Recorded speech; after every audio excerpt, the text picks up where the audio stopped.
నమస్తే అండి. జై వాస్వి, జై వాస్వి అండి. మనము ఏ పుణ్యక్షేత్రానికి వెళ్ళినా ముందుగా మనం అక్కడ చూసేది వసతి, మంచి భోజనం. ఎందుకంటే ఇంట్లో లాగా ఉండే మంచి భోజనం కోసం మనం వెతుకుతాము. అలాగే సేఫ్ సైడ్గా ఉండి భద్రత కల్పించే రూముల కోసం మనం వెతుకుతూ ఉంటాం.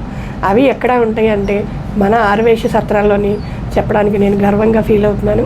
ప్రముఖ పుణ్యక్షేత్రాల్లో ఒకటైన బట్టి ద్వారకా తిరుమల అనే క్షేత్రానికి వస్తే శ్రీ వాసవి కన్యకా పరమేశ్వరి ఆర్యవైశ్య కళ్యాణ మండపం ట్రస్టు ద్వారకా తిరుమలలో 1999లో ప్రారంభించి 2001 నుంచి అది పని స్టార్ట్ చేసి నిత్య అన్నదానం జరుగుతుందని చెప్పడానికి చాలా గర్వపడుతున్నాను. ఈ ట్రస్ట్కి చైర్మన్ అయినటువంటి సమాజ సేవాభూషణ్ అలాగే సేవారత్న శ్రీ బొండాడ రామమోహన రావు గారు, రామ్ పండు గారంటే తెలియని వాళ్ళు ఎవరుండరు. ఈ ట్రస్ట్ పెట్టడానికి గల కారణాలు, అలాగే రాబోయే సంవత్సరంలో ఇది 25వ సంవత్సరం పూర్తి చేసుకొని ఈ ట్రస్ట్ ద్వారా అంటే ఈ అన్నదానం ద్వారా ఎన్నో వేల మంది చక్కటి భోజనం చేసి, అలాగే ఇక్కడ స్టాఫ్ కూడా మరి ఇంట్లో వాళ్ళలాగా చక్కగా ప్రేమగా మాట్లాడి మంచి భోజనం పెడుతూ ఉంటారు. ఇంత జరగడానికి గల కారణాలు, అసలు పెట్టాలని ఎందుకు ఆలోచన వచ్చింది, అలాగే ఈ ట్రస్ట్ గురించి, అలాగే కళ్యాణ మండపం గురించి ఇంకా మరిన్ని విషయాలు తెలుసుకోవడానికి ఈరోజు మేము రాంపండు గారిని కలవడానికి వచ్చామండి. సార్ నమస్తే అండి. ముందుగా మీకు ధన్యవాదాలు. మీ విలువైన సమయాన్ని మా ఛానల్కి ఇచ్చినందుకు. ఈ ట్రస్ట్ పెట్టాలని, ద్వారకా తిరుమలలోనే పెట్టాలని మీకు ఎందుకు అనిపించిందా అనేది తెలుసుకోవాలని ఉంది. అనిపించింది నాకు కాదండి. సార్, నా పేరు బొండాడు రామ్మోహనరావు రాంపండు. నాది నేటివ్ భీమవరం. కానీ ద్వారకా తిరుమలలో సుమారు 100 కుటుంబాలు ఉన్నాయి. అందులో బాగా ఈ సేవా భాగ్యంలో చెయ్యాలనే తలంపు కలిగి ఒక 12 మంది కలిపి ఒక ట్రస్ట్ పెట్టారు. ఆ ట్రస్ట్ పేరే ద్వారకా తిరుమల క్షేత్ర వాసవి కన్యకా పరమేశ్వరి ఆర్యవైశ్య కళ్యాణ మండప ట్రస్ట్.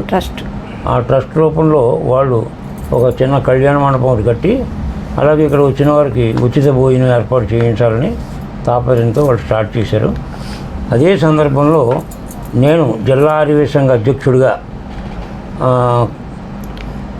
ఉండాలని భీమవరం నుంచి వచ్చి మొత్తం జిల్లా ఆర్యవైశ్య సంఘ అధ్యక్షుడు ఎన్ని కావాలంటే అప్పట్లో కేంద్ర మండలాలు 12 ఉండి, ఆ 12 కేంద్ర మండలాల్లో ఒక కేంద్ర మండలం భీమడోలు కేంద్ర మండలానికి అధ్యక్షుడు, ఆనాడు అధ్యక్షుడు బాబ్జీ గారు, అంటే ఇప్పుడు ప్రస్తుత ప్రధాన కార్యదర్శి ఆయనని వెళ్ళి ఓటేయమని అడగడానికి వెళ్తే ఆయన వీళ్ళందరినీ కూడా మిగిలిన 11 మందిని పిలిచి వచ్చిన తర్వాత విషయాలన్నీ చెప్పాక తప్పకుండా చూద్దామని చెప్పి మొత్తం అంతా కలిపి ఇక్కడ ఖాళీ సెట్ చూడటానికి వచ్చాం. ఖాళీ సెట్ చూసిన తర్వాత ఇది పవిత్రమైన క్షేత్రం, మరి భవిష్యత్తులో ఇంకా చాలా పెద్ద ఎత్తుగా ఎదుగుతుంది. అటువంటిప్పుడు ఏదో చిన్న విధానాలుగా ఆలోచించే కాకుండా 10 మందికి ఉపయోగపడేలాగా పెద్ద ఎత్తు కార్యక్రమం చేయాలి. మీరందరూ సహకరించేటైతే నా వంతు నేను కూడా కష్టపడతా అని చెప్పి అన్నాను. వాళ్ళు ఎంతో ఆనందించారు.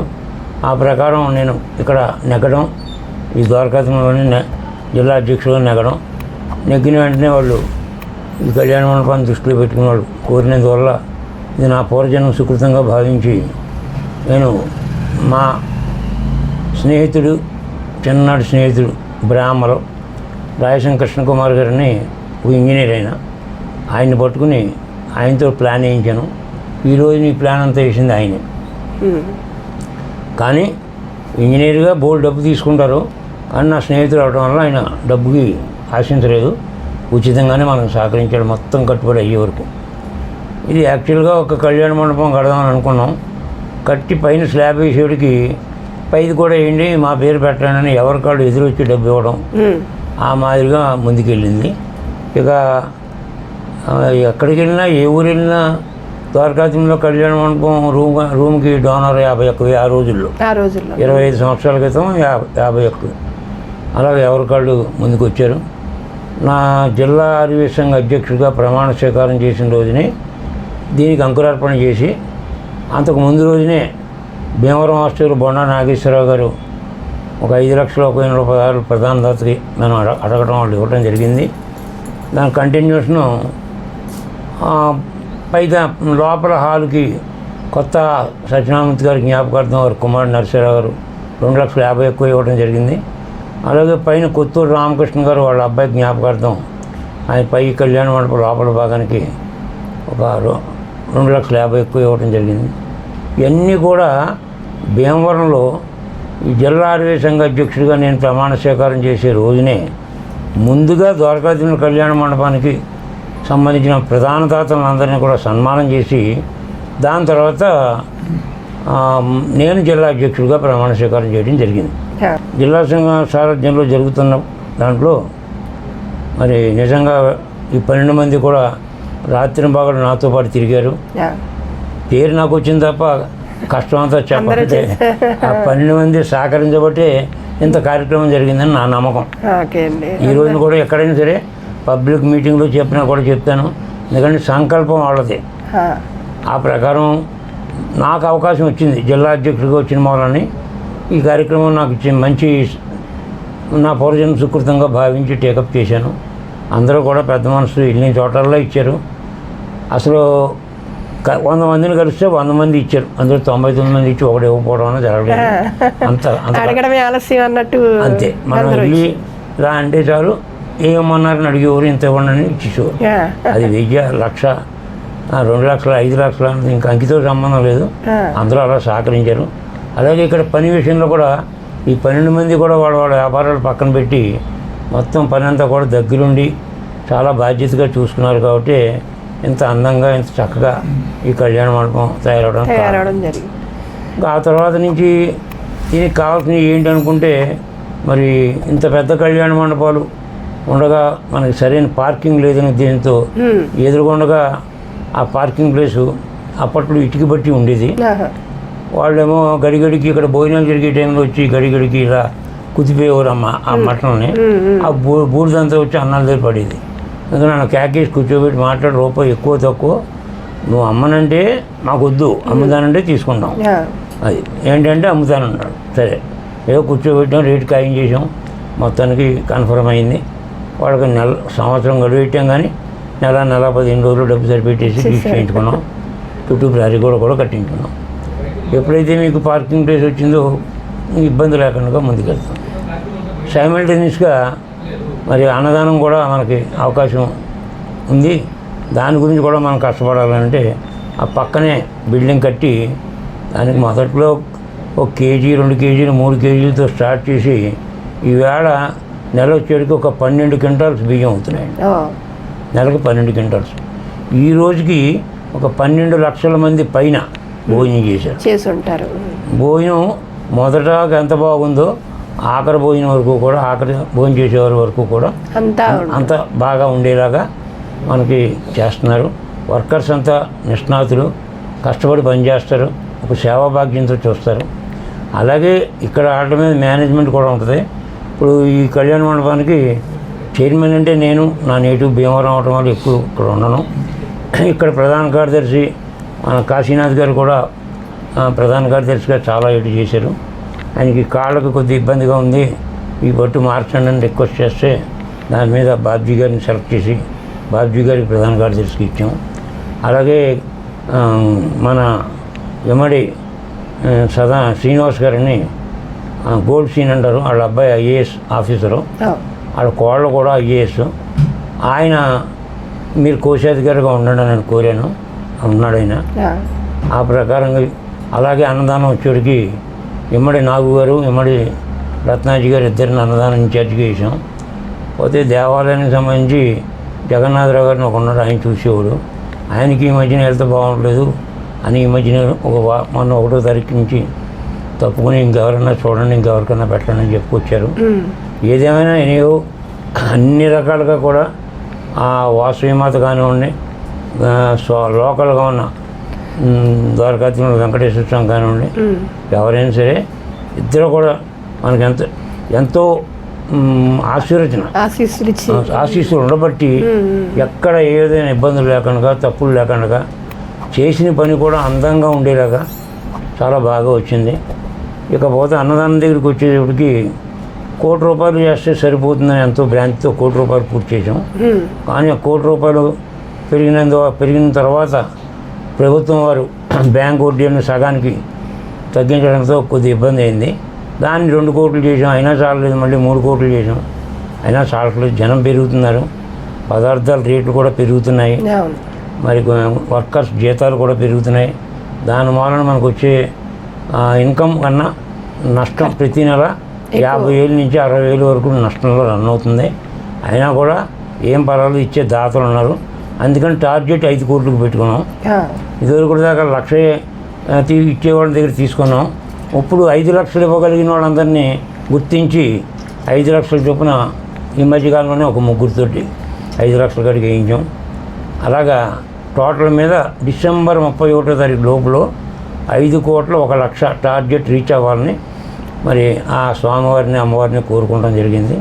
అవి పూర్తి చేస్తామని మటుకు నాకు అపార నమ్మకం ఉంది. పండుగారు అడగాలి కానీ ఇవ్వని వాళ్ళు ఎవరు ఉంటారండి? ఎందుకంటే అంత నిక్కచ్చిగా వర్క్ అలా చేస్తారు మీరు.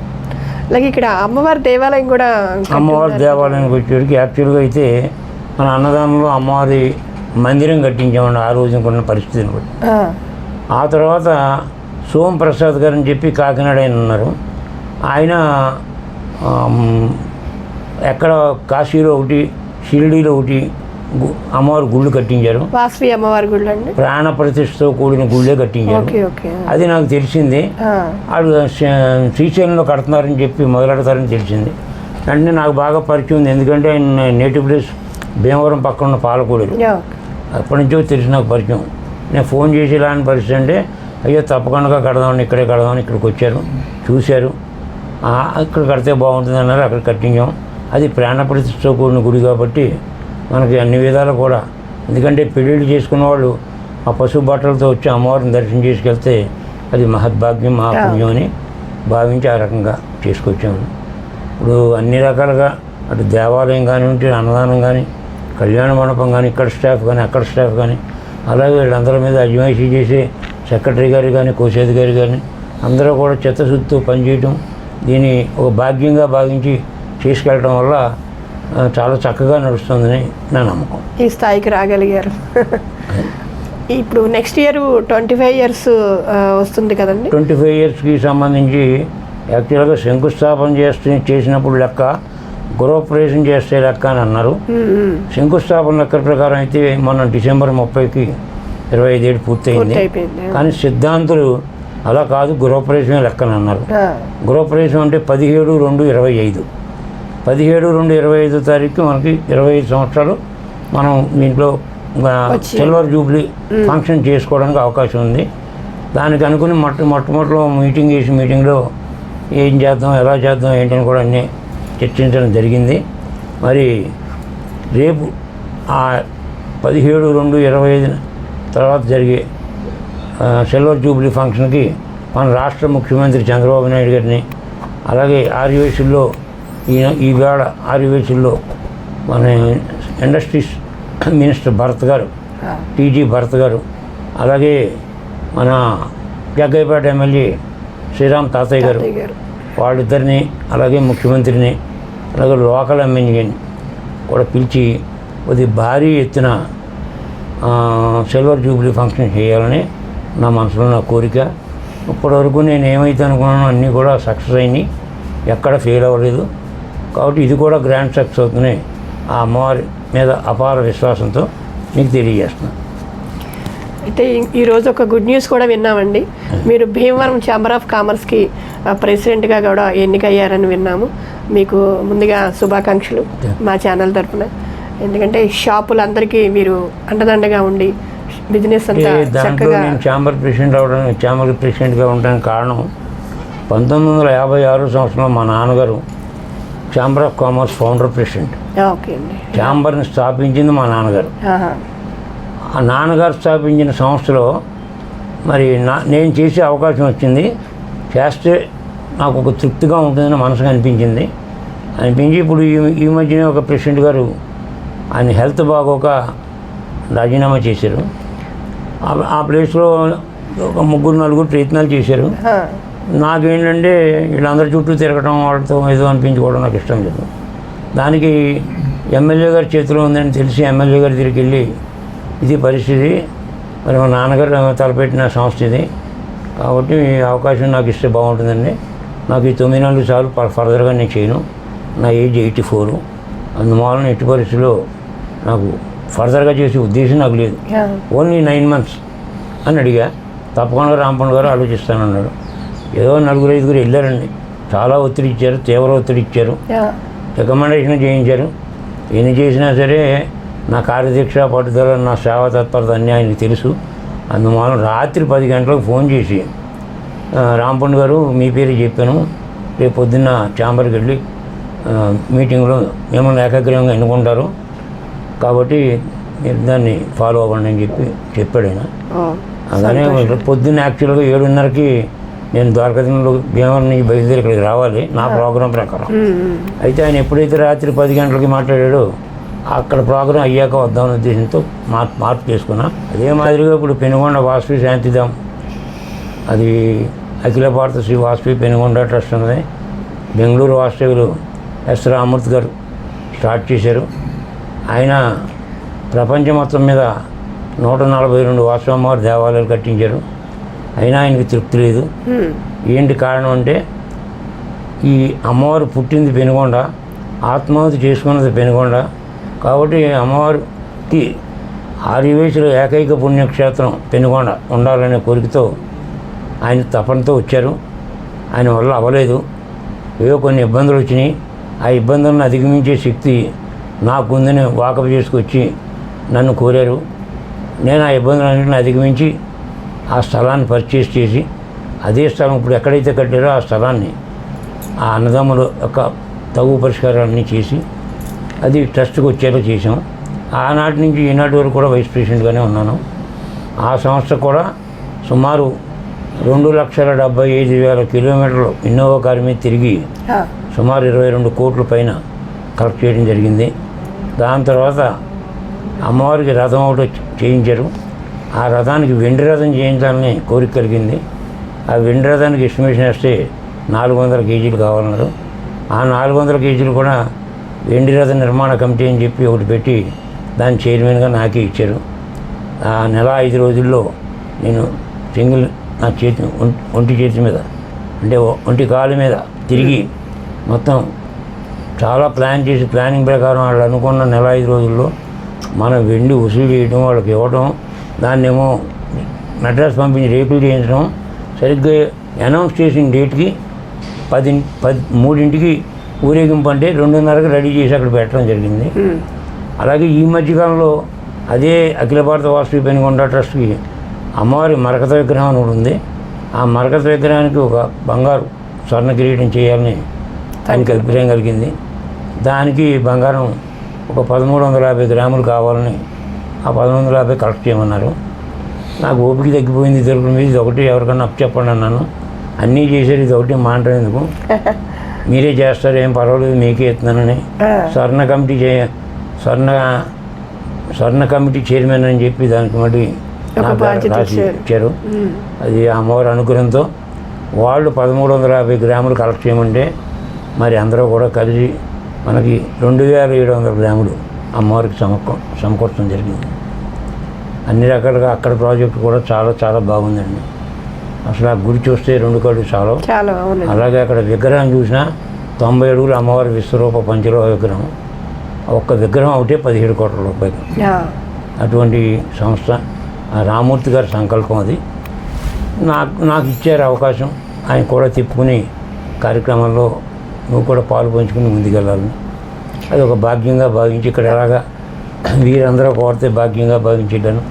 అలాగే అక్కడ కూడా ఆయన కోరినందుకు భాగ్యంగా భావించి ఆ కార్యక్రమాన్ని కూడా చేయడం జరిగింది. అలాగే గంగా గోదావరి నిత్యాన సత్రాన్ని కాశీలో కట్టాం. దానికి రాజమండ్రి నుంచి 12 మంది వచ్చి మేమంతా కలిపి కమిటీ అయ్యాము, మీరు చైర్మన్గా ఉండి మాకు నడిపించండి అని అడిగారు.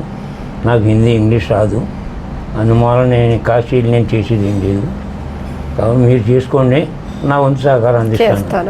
అప్పుడు ఫస్ట్ వైస్ చైర్మన్గా రాశారు. నాకు 30 లక్షల కోట వేశారు. 30 లక్షల కోట కూడా కలెక్ట్ చేసి ఇవ్వడం జరిగింది. దాని తర్వాత ఇప్పుడు అందులో మిగిలిన డబ్బులతోటి షిరిడీలో ఒకటి తయారు చేశారు. షిరిడీలోనూ ఇప్పుడు కాశీలోనూ మిగిలిన డబ్బులతోటి దిగువ తిరుపతిలో మొన్ననే ఒక 5,500 కోట్ల రూపాయలు పెట్టి సైట్ కొన్నారు. దాంట్లో 67 రూములు కడుతున్నారు. ఇది ఇలా ఉండగా ఇంకొకటి ఉందండి. అది ఏంటంటే మన ముషీరాబాద్లో ఆర్యవైశ్య హాస్టల్ ట్రస్ట్ అని చెప్పి ఆనాడు మహాసభ అధ్యక్షుడు రాజమౌళి గుప్తా గారు ఆయన హాస్టల్ కట్టించాలని పట్టుదలగా ఉన్నారు. దానికి కూడా నేను సహకరించడానికి గల కారణం ఏంటంటే మా నాన్నగారు BA BEd university gold medalist ఆ రోజుల్లో. ఆయన చాలా కష్టపడి చదువుకున్నారు. ఆర్థికంగా బాగా వెనకబడి ఉన్న కుటుంబం మా తాతగారు మా నాన్నగారు వాళ్ళది. అందుకని ఏంటంటే కష్టపడి చదువుకున్నారు, హాస్టల్లో ఉండి చదువుకున్నారు. అందుకని ఆయన చదువుకునే పిల్లల్లో బాగా చదువుకుని ఆర్థికంగా వెనకబడిన వాళ్ళకి ఆర్థిక సహాయం అందించేలాగా. రెండోది ఈ హాస్టల్ ఎవరన్నా కడుతుంటే దాంట్లో కూడా మన వంతు నువ్వు సహకరించాను అన్నారు. హాస్టల్ విలువలు నేను ఉన్నాను కాబట్టి, హాస్టల్ విలువ నాకు తెలుసు కాబట్టి నువ్వు దానికి కూడా సహకరించని కోరారు. మరి మా ఆఖరి స్థితిలో కోరటం దానికి నాకు బాగా తలకు బాగా ఎక్కించుకుని ఆ ప్రకారం నా దృష్టిలోకి వచ్చిన ఆర్యవైశ్యుల ఆడపిల్లలు కానీ మగపిల్లలు కానీ ఎంతమందికి వచ్చినప్పటి వరకు ఇంచుమించు సుమారు ఒక 500 మంది పైన స్టూడెంట్స్కి మనం ఆర్థికంగా అందరి సహకారం తీసుకుని వాళ్ళకి అందించడం జరిగింది. అలాగే ఈ హాస్టల్లో కూడా కొద్దిగా ఇంచుమించు 30 లక్షల రూపాయలు కలెక్ట్ చేసి ఆ శంకుస్థాపన రోజుకి ఒక 15 లక్షలు, గృహప్రవేశం రోజుకి ఒక 15 లక్షలు, టోటల్ 30 లక్షలు ఆర్యవైశ్య హాస్టల్ ట్రస్ట్కి వసూలు చేసి ఇవ్వడం జరిగింది. అందులో మా నాన్నగారి జ్ఞాపకార్థం 1,01,000 ఆ హాస్టల్కి కూడా ఇవ్వటం జరిగింది. మరి అలాగే ఇప్పుడు ఆయన లేడీస్ హాస్టల్ కూడా అక్కడే ఏదో పక్కన అమ్మకానికి వచ్చిందని కొని అవి పడగొట్టి అందులో లేడీస్ హాస్టల్ కూడా కట్టారు. అది బహుశా ఈ నెలాఖరు లోపల ఓపెన్ అవుతుంది అంటున్నారు. ఈ మధ్యకాలంలో నాకు ఓపిక లేక నేను మీటింగ్కి వెళ్ళట్లేదు. నా పేరు తీసి ఎవరెవరికి ఇవ్వండి అని కూడా కోరాను. అలా నువ్వు వచ్చినా రాకపోయినా పేరు అలాగే ఉంటుంది, నువ్వు మటుకు కమిటీలో ఉండాలి రాంపండి అని అన్నాడు ఆయన. గత 26 ఏళ్ళ నుంచి నాతో అలా సన్నిహితంగా ఉండిపోయాడు ఆయన. మరి ఆయన నిజంగా ఆ వయసులో నాకన్నా పెద్ద వయసులో రాష్ట్ర లెవెల్లో ఎన్నో కార్యక్రమాలు ఎన్నో దాన ధర్మాలు చేసిన మహానుభావుడు. ఆయనే నాకు స్ఫూర్తి. ఆయన్ని చూసి నేను పోనీ ఆయన రాష్ట్రాన్ని చేస్తే మనకి జిల్లా లెవెల్ వచ్చింది, జిల్లా లెవెల్ చేద్దాం అని జిల్లా లెవెల్లో చేసుకొచ్చాం. అలాగే జిల్లాలో ఈ జిల్లా ఆర్యవైశ్య సంఘ అధ్యక్షుడిగా మరి మన ఆర్యవైశ్యులకి ఎక్కడ పల్లెటూళ్ళలో ఎన్నో రకాల డిపార్ట్మెంట్లు ఎన్నో రకాల ఇబ్బందులు పెట్టారు. అట్లన్నింటినీ కూడా ఫేస్ చేసి మరి గవర్నమెంట్ పెట్టిన విజిలెన్స్ యాక్ట్ని కూడా చాలా చాకచక్యంగా ముఖ్యమంత్రి ఆనాటి ముఖ్యమంత్రి చంద్రబాబు నాయుడు గారితో మాట్లాడి అది రద్దు చేయించడం కూడా జరిగింది. ఆ కృషి కూడా నేనే చేశాను. ఇవన్నిటికీ గర్వకారణం ఏంటంటే ఆ భగవంతుడి ఆ అమ్మవారు కానీ మా స్వామి ద్వారకాధీశ వెంకటేశ్వర స్వామి కానీ ఇద్దరు నాకు కూడా ఉండి అన్నీ కూడా సక్సెస్ఫుల్గా నడిపిస్తున్నారని నా నమ్మకం. కాబట్టి ఎప్పుడూ ఆ అమ్మవారికి వారికి ఇద్దరికీ కూడా నేను రుణపడి ఉంటాను. ఎప్పుడూ వారు ఇచ్చే ఆశీస్సులతోటి ముందుకెళ్తాను. పెనుకొండలో నలుచదనం అవ్వాలంటే 1 ఎకరం స్థలం కావాల్సి వచ్చింది. ఆ ఎకరం కొందామని చెప్పి ఆ స్థలం ఓనర్ దగ్గరికి వెళ్ళిన వాళ్ళు వైసేసి వెళ్తే ఆవిడ మంచం మీద ఎల్లకెత్తలో పడుకుంది. రామూర్తి గారు నేను ఇద్దరం వెళ్ళాం. ఆవిడేమో పెనుకొండలో ఉందని నాకు కారు పంపాడు, పెనుకొండ వెళ్ళా. తెరబోతే ఆవిడ ఇంటికి వెళ్తే లేదు ఆవిడ భీమవరంలో ఉందన్నారు. మళ్ళీ కారు వేసుకుని ఇద్దరం కలిసి భీమవరం వచ్చిన తర్వాత ఆవిడ ఇంటికి వెళ్ళేడికి ఇలా ఎల్లకెత్తలో మంచమే పడుకుంది. ఏం రాంపండు గారు ఇలా వచ్చారు ఏంటని, లేదమ్మా చిన్న విషయం మాట్లాడదామని వచ్చి చెప్పండి అని. అంటే ఏం లేదమ్మా నలుచదరం అవుతుంది ఆ మొక్క, రెండోది అక్కడేమో అన్నదాన భవనం కట్టాలని అనుకుంటున్నాం. ఈ వచ్చిన యాత్రికులకి బిగినింగ్ నుంచి కూడా అష్టాదివర్ణాలకి పెట్టడానికి అలవాటు పడ్డాం. ఇక్కడైతే ఓన్లీ ఆర్యవైశ్యులకే. మరి అక్కడ 1000 లెక్కన వస్తున్నారు రోజును. మరి ఆ చాలట్లేదు హాలు, కొద్దిగా పెద్ద హాల్ కట్టాలంటే మీ ఎకరం తీసుకుని అందులో ఏకహాలు కనుక వేసినట్టయితే ఇంకా భోజనాలకు తడుకోకలేదు, అన్ని విధాలు బాగుంటుందని. మీ ఇష్టం, మీరు 3 కోట్లు చెప్తారో 4 కోట్లు చెప్తారో మీ ఇష్టం, మీరు ఏం చెప్తే దానికి సిద్ధపడి వచ్చాం అని చెప్పడం జరిగింది. వెంటనే ఆవిడంది నాకు అమ్మవారు ఇచ్చింది, అందుకని నేను అమ్మవారికి ఇచ్చేస్తున్నాను, నాకు డబ్బు అక్కర్లేదు. ఇప్పుడు ఈ పరిస్థితిలో నేను డబ్బు ఏం చేసుకుంటాను, నాకు అవసరం లేదు, డబ్బు రాయించేసుకోండి అండి. రాయించుకుంటాం అంటమే కాకుండా పరుపు కింద ఉన్న కాగితాలు తీసి ఇవ్వటమే కాకుండా రిజిస్ట్రేషన్కి అయ్యే ఖర్చు ఓకే, అవి కూడా ₹1,00,000 అవుతుంది. అవి కూడా అది 1,00,000 కూడా నేనే ఇస్తాను అని చెప్పి ఆవిడ ₹1,00,000 ఇచ్చింది. ఆ తర్వాత మీరు ఏదో నేను కాగితాలు ఇచ్చాను అన్నీ ఇచ్చేసాను కదా అని మీరు పెనుగొండలో ఆయనేమో బెంగళూరులో కూర్చుంటే కాదు, రేపు పొద్దున పెట్టుకోండి రిజిస్ట్రేషను. ఎందుకు చెప్తున్నానో అర్థం చేసుకోండి. అంత తెల్లారి పొద్దున్న ఎందుకమ్మా, రాత్రి రాయించాలి కదా అంటే, మీకు తెలియదు రాంపండు గారు, నేను మహా బతికితే 4 రోజులు పోతాను, అంతకు మించి బతకనేమో అని నాకు అనిపిస్తుంది. కాబట్టి ఉన్న విషయం మీరు రెట్టించారు కాబట్టి చెప్తున్నాను. కాబట్టి మీరు తెల్లారి కల్లా రెడీ చేసుకుని ఫస్ట్ రిజిస్ట్రేషన్ మన ఇంటికి తీసుకొచ్చేయండి ఆయన్ని.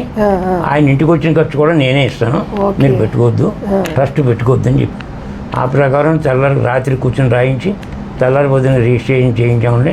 ఆవిడ అన్న ప్రకారం కరెక్ట్గా 4వ రోజుకి ఆవిడ ఎక్స్పైరీ కాలం చేశారు. అమ్మవారే అలాగా ఆవిడకి ఆ మంచి పని చేయడానికి అక్కడ ఆ స్థలం వచ్చిన తర్వాత చుట్టూ ప్రహరీ కూడా సమాంతరం చేసామని మొత్తం అంతా నరిచదరం అయిపోయింది. అయితే ఆ ఎకరంలో మనం కట్టాలంటే ప్లాన్ వేస్తే 3 కోట్లు కావాలి. ఇదివరకంటే నేను అలా చక్కెర తిరిగి ఈ ఇన్నోవా కారు మీద ఇప్పుడు వచ్చిన నేను వేసుకొచ్చిన కారు మీద నేను రాత్రింబాగడ తిరిగి మొత్తం ఒక ప్లాన్ చేసే ప్లాన్ ప్రకారం అంతా అనుకున్న ప్రకారం అమౌంట్ వచ్చేసేది, అన్నీ బాగుండేవి. కానీ అంత తిరిగే ఓపిక లేదు, నడుస్తుంటే మనిషి పట్టుకుంటేనే కానీ నడిచే పరిస్థితి కాకుండా వయసు ఉన్న వాళ్ళని. అందుకే ఏం చేసామంటే మన బ్యాంక్ వాళ్ళని రిక్వెస్ట్ చేసాం. మన కరూరు వైశ్య బ్యాంక్ వాళ్ళు వైశ్యస్ వాళ్ళని కేకేసి అన్నీ చూపించాక వాళ్ళని అడిగాం, అయ్యా అన్నీ చూశారు, మీరంతా మనంతా వయసులం కాబట్టి మీ దాంట్లో ఇంకెవరు కూడా బ్యాంకులో ఇంకెవరు నాన్ వైశ్యస్ లేరు కాబట్టి మీరు మాకు ఏదైనా అమౌంట్ ఇచ్చి సహకరిస్తే అందులో బిల్డింగ్ కడతామని. ఎంత కావాలి అని అడిగాను. వాళ్ళు 11 మంది డైరెక్టర్స్ వచ్చారండి, అందులో 2 ఆడవాళ్ళు కూడా వచ్చారు. అన్న ఎంత కావాలి అన్నాడు. ఎస్టిమేషన్ వేసామండి 3 కోట్లు కావాలని. ఒక 10 నిమిషాలు మాకు అవకాశం ఇవ్వండి, ఇక్కడే మీటింగ్ చేసుకుని మీకు ఏ సంగతి చెప్తామన్నారు. ఆ ప్రకారం అక్కడే మీటింగ్ చేసుకుని ఆ మీటింగ్లో మాట్లాడి ఆడవాళ్ళు మాట్లాడుకుని 3 కోట్లు శాంక్షన్ చేసి మనకి ఓకే చేశారు. అది అయిపోయిన తర్వాత మరి అన్నదానంకి డిపాజిట్ కావాలి. అందుకని ఏం చేసామంటే లక్ష్మీ విలాస్ బ్యాంక్ అని ఉంది, అది కూడా వైశ్యస్. అందుకని వాళ్ళని పిలిచి వాళ్ళకి మన నీళ్ళ ఎలా చూపించాం అలాగే చూపించాం. వాళ్ళకు కూడా అన్నీ చూశారు, చూసి అంతా బాగుంది, ఏంటి మీ కోరిక అన్నారు. అంటే ఇలా అన్నదానానికి డిపాజిట్ కావాలి, మీరు డొనేషన్ ఇవ్వండి, ఇచ్చిన డొనేషన్ మీ దాంట్లోనే డిపాజిట్ చేసుకోండి, దాని మీద వచ్చే వడ్డీ మాకు ఇవ్వండి, మేము భోజనాలు పెట్టుకుంటాం. వాళ్ళు కూడా మీటింగ్ వేసుకుంటా ఉన్నారు, లోపలికి వెళ్ళి మీటింగ్ వేసుకున్నారు. మీటింగ్ వేసుకుని బయటకు వచ్చి మీరు కోరింది 3 కోట్లు కోరారు, కానీ మేము 2.5 కోట్లు ఇస్తున్నాం అన్నారు. సంతోషం, అంతే ప్రాప్తి అనుకున్నాం. 2.5 కోట్లు అనౌన్స్ చేశారు, అలాగే 2.5 కోట్లు డొనేషన్ ఇచ్చారు. 2.5 కోట్లు కూడా మనం డిపాజిట్ చేసి అందులో నుంచి వడ్డీ మనం తీసుకుంటాం. అన్నదానం బ్రహ్మాండంగా జరుగుతుంది. అది కొత్త బిల్డింగ్ కట్టాక దాంట్లో ఒక ఈ వంట వార్పుకి సంబంధించి ఆటోమేటిక్ సిస్టమ్ అని ఒక 25 లక్షల రూపాయలు ఎస్టిమేషన్, మొత్తం కంప్లీట్ ఎక్విప్మెంట్ అంతా ఆటోమేటిక్ అండి. మీకు 10 నిమిషాల్లో మీకు 1000 మందికో 2000 మందికో 10,000 మందికి కావాలంటే భోజనం తయారైపోతుంది. అంత ఎక్విప్మెంట్, చాలా గొప్ప ఎక్విప్మెంట్, ఎక్కడో ఇంపోర్ట్ నుంచి తెప్పించారు. దానికి 25 లక్షలు. బెంగళూరులో ఒక ఆశ్రమానికి ఫోన్ చేసి మా ప్రెసిడెంట్ గారికి ఫోన్ చేసి మరి ఇలా పెడుతున్నాం, దానికి 25 లక్షలు కావాలి, ఆ 25 లక్షలు మీరు ఇస్తే బాగుంటుందని అనుకుంటున్నాం అంటే రాసుకొని పంపిస్తున్నాను అన్నాడు. ఆయన పంపించాడు. ఆ ప్రకారం ఆ మొత్తం ఎక్విప్మెంట్ అంతా కూడా వచ్చింది, ఫిక్స్ చేశారు. ఇప్పుడు దాని మీదే వంటలు పెరుగుతున్నాయి, చాలా బాగా జరుగుతుంది. ఇన్ని కార్యక్రమాలు చేయడానికి కారణం జేబులు అంటారు కదండి, అట్లాగా దగ్గరికి వెళ్తే మీకు నయా పైసా ఇవ్వడం, మీకు ఖర్చులు పెట్రోల్ ఖర్చులు దండగా పరిస్థితుల్లో ఆయన రూమ్కి ఇచ్చారండి. ఆ రోజుల్లో ఆ రోజున ఆయన డబ్బులు ఆయన ఇచ్చిన 51,000 ఈ రోజున ఆ రోజు 10 ఎకరాల పొలం వస్తుంది. ఇప్పుడు ఎకరం ఎంత ఉందో చూడండి, 1 కోటి ఉంది, 2 కోట్లు, 40 లక్షలు, 50 లక్షలు తక్కువ లేదు. అస్సలు ఆ ఊరోళ్ళు ముక్కు మీద వెళ్ళేసుకున్నారండి. ఆయన దగ్గర మీరు చందా తీసుకుని ఎలా వసూలు చేశారని అడిగారు. అలాగా టాలెంట్ నమ్మలేదండి ఎవరు. ఒకటండి మాకు అర్థమైంది ఏంటంటే దాతలు ఉండాలి, కాకపోతే సద్వినియోగం అవుతుంది అనుకుంటే మాత్రం ఎంతైనా ఇస్తున్నాం ఇవ్వడానికి. ఒక మంచి కార్యక్రమానికి ముందుకు వెళ్ళడానికి అవకాశం ఉంది. విద్యానిధి అన్నదండి మన ఆర్వీసుల్లో పేదవాళ్ళు మంచి మార్కులు వచ్చినాయి, చదువుకోవడానికి అవకాశం లేక ఫీజు కట్టుకోలేక ఉన్నవాళ్ళని మనం తీసి ఏమైనా సరే హెల్ప్ చేయాలి అనే భావంతో పడి ఒక 50,000 నుంచి ₹1,00,000 చొప్పున 54 లక్షల రూపాయలు కలెక్ట్ చేసాం. విద్యానిధి అని చెప్పే తీసుకున్నాం. విద్యానిధి అని రసీదు మీద ఇచ్చాం. విద్యానిధి గురించి ఆ తర్వాత పేపర్లో అనౌన్స్ చేసాం. అందరూ డబ్బు కావాల్సిన అందరూ కూడా చదువుకునే పిల్లలందరూ అప్లికేషన్ పెట్టారు. కొద్దిగా ఇంచుమించు నాకు జ్ఞాపకం మటుకు ఒక 27 మందికి మనం విద్యానిధికి ఇచ్చాం 3 సంవత్సరాలు. ఆ తర్వాత వాళ్ళు డబ్బు తీసుకుని చదువుకుని పాస్ అయ్యి మళ్ళీ ఉద్యోగంలోకి వెళ్ళి మన డబ్బు మళ్ళీ తిరిగి కట్టాలి. మళ్ళీ ఈ డబ్బు మళ్ళీ ఇంకొకరికి ఉపయోగపడుతుంది. అలా రొటేషన్లో పెడదామని చెప్పి మనం ఏమనుకున్నాం. అలాగే వసూలైంది, అలాగే అందరికీ ఇచ్చాం. ఆ తర్వాత గవర్నమెంట్ ఆ డబ్బు మేము కడతామని ఎప్పుడైతే అన్నారో మన దగ్గర తీసుకుని వాళ్ళ దగ్గర తీసుకుని చివరికి మన డబ్బు వాళ్ళు కట్టరో అని నాకు అనుమానం వచ్చి మరి ఎంతమందికి ఇచ్చాం ఆ డబ్బు మొత్తం అంతా 10 పైసలు పోకుండా అంతా వసూలైపోయింది. వసూలైపోయిన తర్వాత మనం జమ కట్టేసుకున్నాం ఖాతా.